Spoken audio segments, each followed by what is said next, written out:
Concerted Commando radio show, AUN-TV, CPAC 22 here in Dallas, Texas. Christina, our next guest, Mark Antonellis, is from New England. Yes, and I'm actually Robert Antonellis. Robert. Very close. Robert. Got the last name right. You can deem him a new name. Oh. I mean, that would be good. Well, I haven't done real well with these intros lately. I know, really, right? But hey, we are glad to have you, Robert, because you were involved in a very critical Supreme Court case that was precedent-setting, and it was all about allowing the Christian flag to be hoisted there in the city of Boston. That's right. And it went 9-0 this year. 9-0 in the spring. And you are friends with and attended the when the Supreme Court made the decision. You were down there with your friends, Mr. Shurtleff, and the pastor of your church, Reverend Kraft. That's right.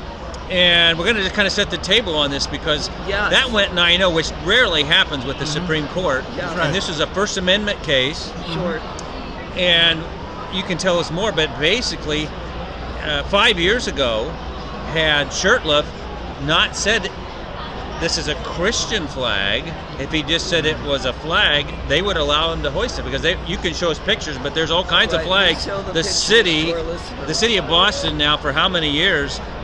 That was the Christian flag. They were not going to let it be hoisted until the Supreme Court intervened. That's right. But I mean, LGBTQ, the communist flag, you name the flag. Look, even the communist flag, crazy is Cuba, China, against federal law. Exactly, I might add. They were very inclusive. That's it. That's a good way. But exclusive at the same time. Towards Christianity. Anything but Christ. Anything but Christ. Yes. That's exactly what it was. But tell us of this story. How did you get down to, and how did you meet Shurtleff and those folks and the Camp Constitution story? Tell us about that. Sure, yes. I'm a member of Christian Citizenship Ministries, Reverend Stephen Kraft, and Hal Shurtleff together decided in 2017, they thought, we've got the Camp Constitution flag, why can't we fly that too? They've seen all the other flags fly.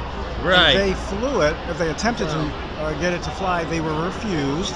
They got some press, and then were contacted by Liberty Counsel, which is Matt Staver. That's right. Yes, our friend. Washington, right directly across the street from the Supreme Court, which is a fascinating story. We got a great tour the night before where there was a prayer vigil in front of us. This is the day of Judgment Day, which was a cool day. Literally a day. So talk about being at the right place at the right time, doing the right thing. I'm telling you something. So there we were on January the 18th, and the judgment went down. We didn't know.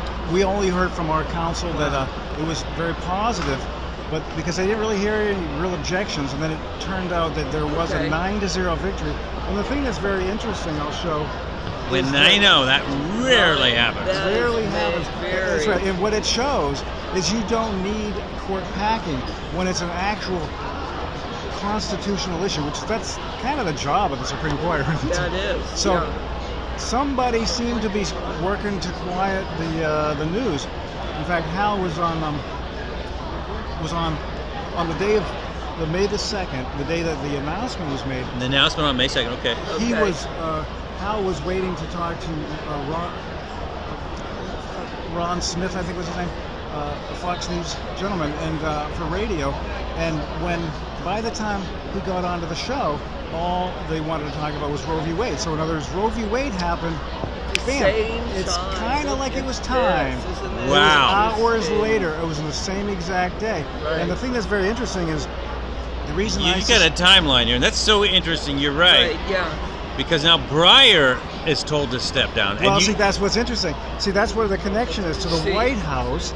There's some kind of weird thing going on with the number 9, which we'll talk about. I've got other research into the 9/11 blood trail. That's a whole other subject. Right, that's a whole other. But the point is, on January the 18th, when we were there freezing ourselves, the judgment went down 9-0. It just so happened that 9 days later, Biden was announcing that from the opinion that Breyer, the author, was retiring. Yeah.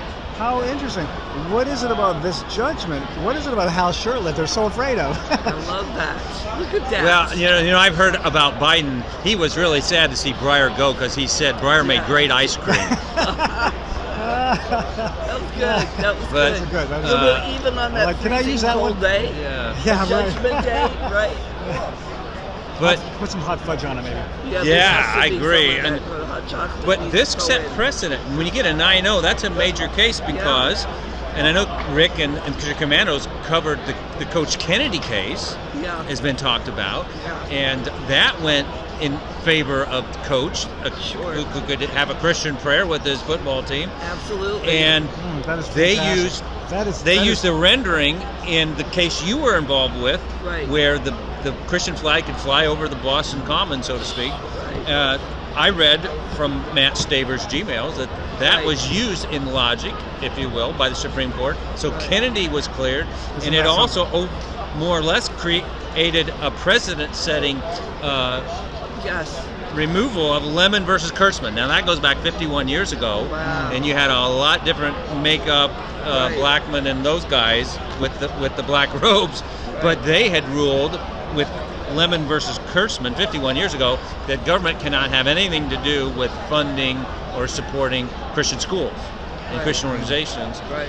So the First Amendment has had a major, and you're pointing this out here at Sure. CPAC in Dallas, has Yes, had a you are. major shot in the arm thanks to Well- your friends and your help in Boston. Well, I'll tell you, Right. last time I spoke to Hal, which was about a few weeks ago, he pointed out that there are towns and cities. There are towns and cities in America. He's getting the phone calls where they're quietly taking down Black Lives Matter posters, LGBTQ flags on the lampposts. They're doing it quietly because they don't want everybody to know that, hey, anytime you see it in a public space, the flag can appear, a biblical verse can appear. We could say, Jesus loves me. Right. He is risen. Whatever we desire. So they Sure. they were always eager to promote anything, is what I was trying to say. 284 flags, anything but a Christ. But now that they have to choose and do both, they say, we don't need that stuff. Just get it out of here. We don't want the cross. Well, Christina, the theme here, and Robert, has been, save America, but it's been a very, very God-centered CPAC. This last 3 days, this is our last day, President Trump's going to speak. Yeah, Right. that's great. Absolutely. Yeah. It's amazing we ran into you because Yes. what a legal precedent that needs to be brought out to our amazing. viewers. Good things are happening at CPACs here in Dallas, especially when it comes to First Amendment rights Yes. and religious freedom. Yeah. And we're real thrilled to have you here. We just have a few more minutes before a hard break, but Okay, let me go let me ahead. tell you a little summarize. personal story from Go the ahead. night that we For a got the couple tour minutes here. from Reverend Murphy in front of the Supreme Court, Liberty Counsel. Sure. And he took us on a tour, but first he said, see that 10 Commandments right there? In the front, there's a little garden ornament. 10 Commandments. He says, we put it here because right across the street literally is the Supreme Court. He says, see those windows up in the corner there on the second floor? He says, what I hear is that after a judgment, they meet in that corner room to discuss. So we put the 10 Commandments here, but then the town told us, you can't do that. Separation of church and state. So then he learned, okay, we have to sneak by the city by saying, it's just a garden ornament. But now, The 10 Commandments is a garden ornament. Now, that's right. Now armed with the judgment that Liberty Counsel actually helped to create, they can go back to the city of Washington, D.C. and say, actually, it's not a garden ornament. It's the center of Judeo-Christian beliefs. Yes, right. Okay. It was part of, you talk about Judgment Day, and that expression, you have been served. And we definitely can even say, even today, even in what you mean here, and the whole theme, even on the CPAC, we say to all of everything that has been against and contrary to what is true and decent and loyal and great and amazing with America, we say, you have been served.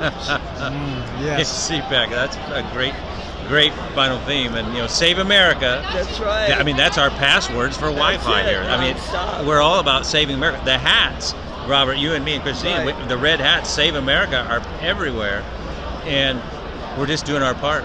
That's right. Right. And so are Go ahead. Hal Shurtleff and Reverend Stephen Kraft. Thank God for them. God bless them. And how do we get in touch? Or people want to know more about what's going on? You guys have been, we call a lot of people around here freedom warriors. Yeah. And you're one of those with the team.